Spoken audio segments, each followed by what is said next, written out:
या खेसारी जी, आपको लगता है कि जिस तरह आप गाना गा रहे थे, या हजारों गायक जो भोजपुरी फिल्मों में, जो भोजपुरी संगीत में हैं और गाना गायकी करते हैं, उन लोगों के लिए मनोज तिवारी जी, निरहुआ जी, इन लोगों ने एक ट्रेंड सेट किया कि जो भी गायक हैं वो अगर अच्छा गाना गाते हैं, लोकप्रिय होते हैं, तो अभिनय में आ सकते हैं, अभिनय बन सकते हैं। तो क्या आप अभिनय में आएंगे, ये बचपन से सोचते थे, या आपको लगता है कि इस ट्रेंड का आपको फायदा मिला? बचपन से आप सिंगर बनना चाहते थे या एक्टर बनना चाहते थे, और आज जो आप बड़े एक्टर बने हैं, इस एक्टिंग करियर में सबसे बड़ा योगदान किसको देते हैं? देखिए, योगदान तो मेरे कहने का मतलब कि मैं उस ऑडियंस को देता हूं जिस ऑडियंस ने मुझे मेरे ऑडियो को अगर नहीं सुना होता, मेरी वीडियो को नहीं देखा होता, तो सबसे ज्यादा योगदान देखा जाए तो उस ऑडियंस का है। और हाँ, हीरो बनने का योगदान अगर देखा जाए तो कहीं ना कहीं मनोज भैया और रवि भैया का बहुत बड़ा योगदान है। और मनोज भैया का, खास करके मनोज भैया का, कि गायक से वो एक्टर बने, तो हम लोग के लिए एक रास्ता उन्होंने बनाया। और मैं आजीवन शुक्रगुजार हूँ, मैं अपने तीनों भाइयों और 3 भाइयों का, मैं अपने 4 गार्जियन का, जो कि मैं इन लोगों का बचपन में मैं छोटा था तब मैं कहीं ना कहीं कांच कसैली सुना करता था, जो पवन भैया का गाना है। बचपन में समझिए कि ज्यादा उम्र भी नहीं थी मेरी, तब से मैं पवन भैया को सुन रहा हूँ, उनको देख रहा हूँ। मनोज भैया को बचपन से आदमी देख रहा है। छोटे से हम लोग थे तब हम लोग ने बगल वाली जान मारेली से लेके निरहुआ सटल रहे से लेके, और ये जो मेरे 4 बड़े भाई हैं जो कि मेरे गार्जियन भी हैं, तो इन चारों भाइयों को देखकर मैं बड़ा हुआ हूँ। कहीं ना कहीं मेरे अंदर अगर ऊर्जा आती है तो इनको देखकर आती है। इनसे कुछ सीखने को हमेशा मिलता है, चाहे वो पवन भैया हो, चाहे दिनेश भैया हो, या मेरे बड़े भाई रवि भैया या मनोज भैया। तो ये लोग कहीं ना कहीं हमारे पिता की तरह एक सम्मानित हैं, और हमेशा इनको मैं आदर के भाव से हमेशा देखता हूँ। और मैं आने वाली पीढ़ी को भी यही बोलता हूँ कि अगर आपसे अगर कोई बड़ा है, अगर सम्मानित है, तो उसको सम्मान दें। तो जिसको लगता है कि देना चाहिए वो देता है, जिसको नहीं लगता है वो नहीं देता है, तो उससे क्या मतलब है? नहीं तो मतलब आप ये तो मानते हैं, लेकिन एक्टिंग फील्ड में आप आए तो आप किसको उसका योगदान देते हैं? जैसे एक्टिंग में आप आ गए मनोज भैया, लेकिन आपको सबसे पहले एक्टिंग में, फिल्मों के लिए किसने संपर्क किया?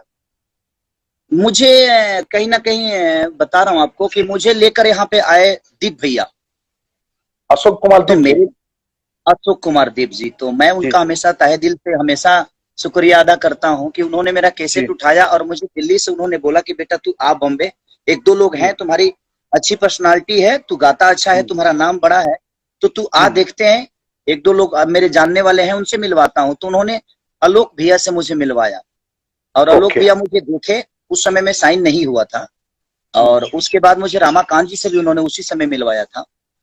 लेकिन मैं जब पटना गया, उस समय मेरा एक गाना आया था कि सैया लइका नियन सूत जला कोरा में दिया क्या जोरा में ना, तो उसी कैसेट को लेके जब मैं पटना गया था, तो एक होटल में मुझे आलोक भैया बुलाए, और बुलाकर और फिर हमें साइनिंग उन्होंने 11,000 रुपये का दिया।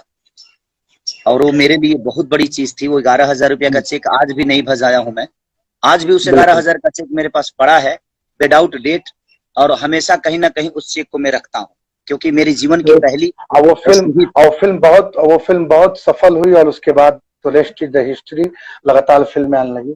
खेसारी भैया, एक बात बोलूंगा कि आज जितनी अच्छी बॉडी आपने बनाई है, मुझे कहते हुए बहुत खुशी हो रही है कि हमारे भोजपुरी इंडस्ट्री में अगर सलमान खान की बात होगी बॉडी को लेकर, शरीर को लेकर के, तो उसमें आपका नाम मैं लेना चाहूंगा कि बेहतरीन बॉडी बिल्डर जो भोजपुरी फिल्म में अभिनेता जिनका सलमान खान की मतलब बॉडी है, तो वो खेसारी लाल यादव का है।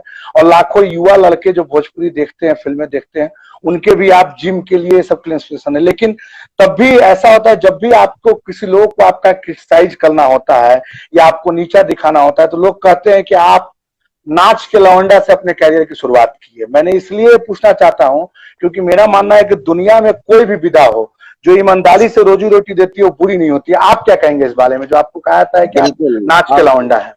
आपने जो बातें बोली बिल्कुल सही बोली। ऐसे तो मैं उस विधा से कभी आया नहीं, और अगर होता भी तो मुझे कहीं ना कहीं मुझे खुद को फक्र होता है कि देखिए मैं नाच के लवंडा, और नाच के लवंडा में लवंडा उस चीज को नहीं बोलूंगा, कहीं ना कहीं वो सरस्वती के पुत्र हैं, वो संगीत से जुड़े हुए हैं, तो वो एक आर्टिस्ट हैं, वो एक कलाकार हैं। और मैं कभी इस नाच के विधा से जुड़ा नहीं, और ना ही मैं कभी नाच पार्टी में रहा हूँ। मेरी जीवन, मैं तो एक गायक था, और मैं रामायण और महाभारत गाता था, जो व्यास लोग पहले मैं 6-7 महीने रामाशंकर यादव, एक हमारे सिवान के हमारे गुरुजी थे, उनके साथ में करीब 6-7 महीना, करीब 7-8 महीना रहा। उसके बाद मैं 4-5 साल कहीं ना कहीं मैं मेरे गुरुजी जो माननीय मेरे श्री कमलाकांत मिश्रा व्यास जी, और उन्होंने मुझे कम से कम 4 से 5 साल में उनके साथ रहा, गायकी सीखी। गायकी में क्या, मैं रामायण महाभारत गाना सीखा। तो मैं कभी नाच पार्टी में नहीं रहा, लेकिन लोगों को मानसिकता को तो मैं नहीं बदल सकता निशान जी। लोग मुझे बोलते हैं इस बात को कि हाँ खेसारी नाच का लवंडा है, बट देखिए लवंडा मैं नहीं कहता, वो एक आर्टिस्ट है। और अगर मुझे लवंडा भी बनना पड़ा तो मुझे कोई उसमें आपत्ति नहीं है इस बात से कि मैं लवंडा था। अगर लोगों का मानना है तो मेरे लिए ये बहुत बड़ी चीज नहीं है कि मैं इसको बुरा मान जाऊं। मैं बुरा नहीं मानता इस चीज को, क्योंकि वो भी एक आर्टिस्ट है। दिन भर बताइए, कोई रोजी रोटी अपना करता है, हल चलाता है, ये करता है, पेट के लिए ही तो करता है। तो पृथ्वी एक स्टेज की तरह है और हर आदमी अपने अपने कर्तव्य के साथ उस पे डांस कर रहा है। अगर मैं नाचता हूं, अगर मैं मान के चलिए मैं साड़ी पहन के नाचता हूं, तो कहीं ना कहीं मैं अपने पेट के लिए नाच रहा हूं, अपने बीवी बच्चों के पालनहार के लिए, अपने बीवी बच्चों की सुख सुविधा के लिए नाच रहा हूँ। बिल्कुल। अगर इसको दुनिया अगर मानती है कि ये विधा बहुत गंदा है, तो सर सॉरी, मैं तो ये बात को नहीं मानता।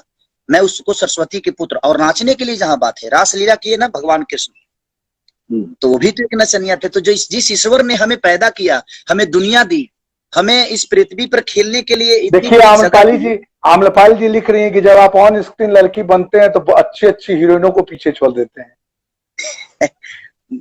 ये कॉम्प्लीमेंट दे रही है क्या मेरे लिए? हाँ, कॉम्प्लीमेंट ही हुआ ना। मतलब आपको ये सब लोग, अगर आपके दुश्मन जो है वो कभी भी ये सब चीजों को लेकर अगर आपको टारगेट करते तो आपको इसका कोई फर्क नहीं पड़ता है। नहीं, मुझे फर्क इसलिए नहीं पड़ता कि मैं पेट के लिए करता हूं, और वो जो करते हैं वो मेरे नजर में बहुत बड़े हैं।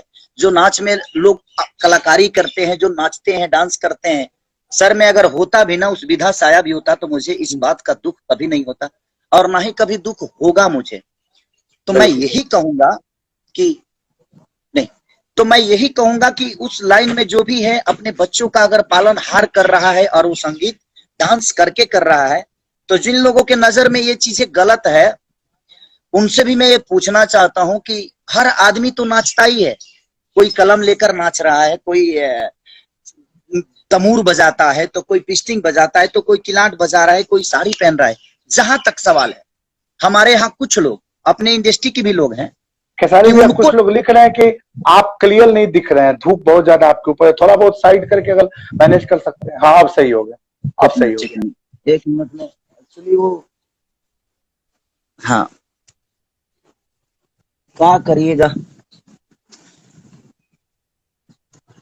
चलिए, तो बोलने दीजिए लोगों को वही, क्योंकि काफी अच्छा, अभी सही आ रहा है, अभी आ रहा है सही। जी, अभी आ रहा है सही।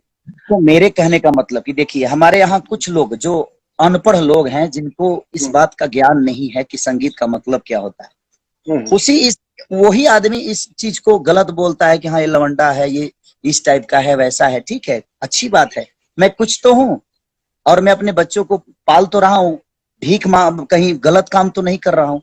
दूसरी चीज, एक और बात बता रहा हूँ आपको कि वही कमल हसन जब साड़ी पहनकर इंडस्ट्री में नाचते हैं, चाची 420 में जब कमल हसन ने नाचा तो दुनिया ने उनकी तारीफ की। अंटिल नंबर 1 में गोविंदा जी ने जब नाचे तो दुनिया ने उनको अपने हाथों में, अपने दिल में बैठाया और उनको एक आर्टिस्ट का रूप दिया, एक कलाकार का रूप दिया। दूसरी चीज, जब बच्चन साहब साड़ी पहनकर नाचे तो उनको दुनिया ने एक कलाकार के रूप में देखा। हमारी सबसे बड़ी प्रॉब्लम ये है हमारे भोजपुरी की कि अगर हम कुछ अच्छा करने की, अगर हम अपने आप को कुछ अच्छे ग्रेड में लेकर जाने की कोशिश करते हैं, तो कुछ लोगों को प्रॉब्लम होती है, जो कि हमारे इंडस्ट्री से भी जुड़े हुए हैं। ऐसा नहीं है कि हमें लवंडा बोलने वाला और डांसर बोलने वाला और छक्का बोलने वाला सिर्फ पब्लिक है, ये इंडस्ट्री के लोगों ने हुआ बनाया। पब्लिक तो प्यार करती है, तब इतना बड़ा सुपरस्टार बनाया। वो कहीं ना कहीं आपके लिए विरोधी होते हैं। चलिए, जी, जिनको मैं खटकता हूँ, जिनको मैं प्रॉब्लम करता हूँ, जिनको आगे बढ़ने में रुकावट डालता हूँ, जबकि मैं किसी के हाथ नहीं खींचता, मैं अपने काम से अपने आप को ऊपर करता हूँ, मैं अपनी लकीरों को बड़ा करता हूँ, किसी की लकीर को छोटा करने की कोशिश नहीं करता। बट उनको लगता है कि ये बड़ा कैसे हो गया। भाई जी, मैं अपनी गरीबी बताऊंगा तो आप रो दोगे। मैं बताऊंगा खेसारी जी, मैं पूछूंगा आपसे, गरीबी को आऊंगा। अभी मैं पूछना चाहता हूँ खेसारी जी, तो हमारी मुद्दा जो थी, सुनिए, हाँ तो वो जब नाचते हैं तो उनको दुनिया आर्टिस्ट का रूप देती है। लेकिन जब हम साड़ी, अच्छा बताइए, हमारे बड़े भाई दिनेश भैया ने साड़ी नहीं पहना? हाँ बिल्कुल पहना, वो मेरे बड़े भाई हैं। क्या पवन भैया ने बड़े, साड़ी नहीं पहना? बिल्कुल बिल्कुल पहना। पवन पुरवैया में पूरी अरे फिल्म भाई सिनेमा मुझे लगता है रवि किशन जी ने भी भैया पहना है, साड़ी सबने। पहना और सबने पहना है। और ये एक लेकिन मेरे आर्टिस्ट अंदर का, एक आर्टिस्ट जैसे पुलिस बनता है, जैसे डॉन बनता है, जैसे रोमांस करता है, कॉलेज गोइंग बॉय, वैसे ही एक कैरेक्टर है। ठीक है, उसका यस, जवाब मिल गया हम लोगों को कि आपको, आप उसका मतलब उन लोगों को ऐसे जो लोग ऐसे नहीं, विरोधी और ऐसी जिनको बात करते हैं भाई उसका आपको कोई और फर्क नहीं है। जिनको संदेह भी है कि मैं अगर नहीं हूँ वो बड़ा, मैं ये सब देखिए नहीं अमरपाल हूँ। जी लिखी कि दिनेश जी बहुत बहुत सुंदर दिखे थे। मधु जी लिख रही हैं कि very hard working actor. Thank you, thank you. आप दोनों को दिल से थैंक यू। आप लोगों ने तो, आपके साथ मैंने सिनेमा भी की है, और अमरपाली जी के साथ तो मैंने कोई सिनेमा नहीं की है। और मेरी, बिल्कुल मैं क्या बोलूंगा, मैं बाद में बोलूंगा जो मेरे लिए किया है।